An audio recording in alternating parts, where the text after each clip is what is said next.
the news has been spicy lately. Did you see the Project Veritas video where the Pfizer executive was taken out on a date and he spilled the beans, didn't know there was a camera and a microphone recording him the entire time, and he comes out and says that Pfizer is basically mutating the virus in order to see what it might turn into so they can corner the market on next year's annual vaccine, or booster as they call it. I am Moderna. And I am sparkling Pfizer. The interesting thing is, I'm not even going to focus on that. Is it right? Is it wrong? I want to focus on a tactic that's being used here. And it was actually the video I saw right before this Project Veritas one. And the tactic is something that reminds me of high school. I can't quite put my finger on what it is. Let's see if you can figure it out. James, why do you... I'm here with a national security reporter for the New York Times who can't answer the question Hey, let me ask James something. James. You're filming them, buddy. You can't even James, use it. You can't, your hand's shaking. Look how James, scared he is. I'm not Look how scared, scared he is. He's so scared. So that's Ken O'Keefe coming up to Mr. Goldman and confronting him on the fact that he is a New York Times reporter and he has been working with the FBI and the DOJ. For one, I don't even think that's innately a conflict of interest.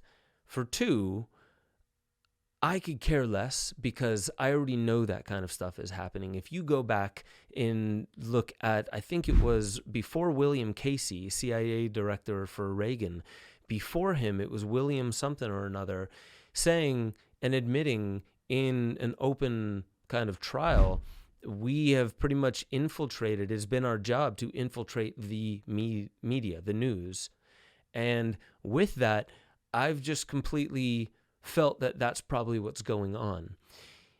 In this specific case, Ken O'Keefe comes up to him, launches into him on the street with a camera and hard questions while the dude's eating and walking home.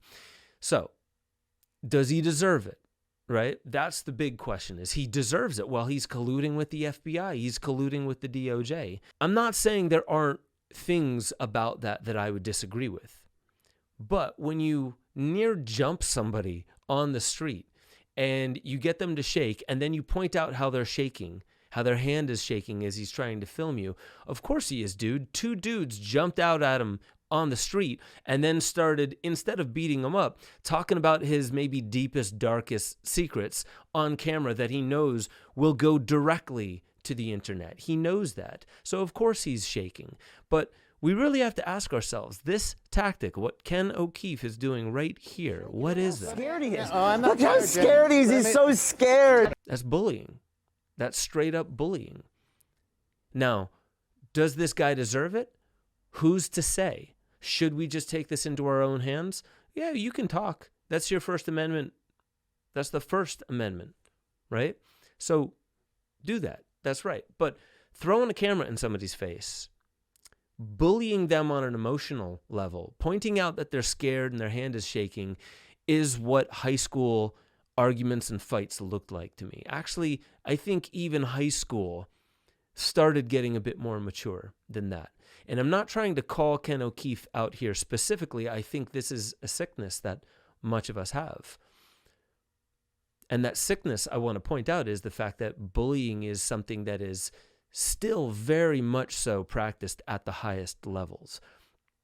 And it's being, let's say, more successful lately with outrage media, amygdala, tantalizing social media, algorithmically directed at you, specifically you, not just a general demographic, but you, the data that has your name, your social security attached to it. Please examine your outrageous behavior through a lens of newfound self-awareness.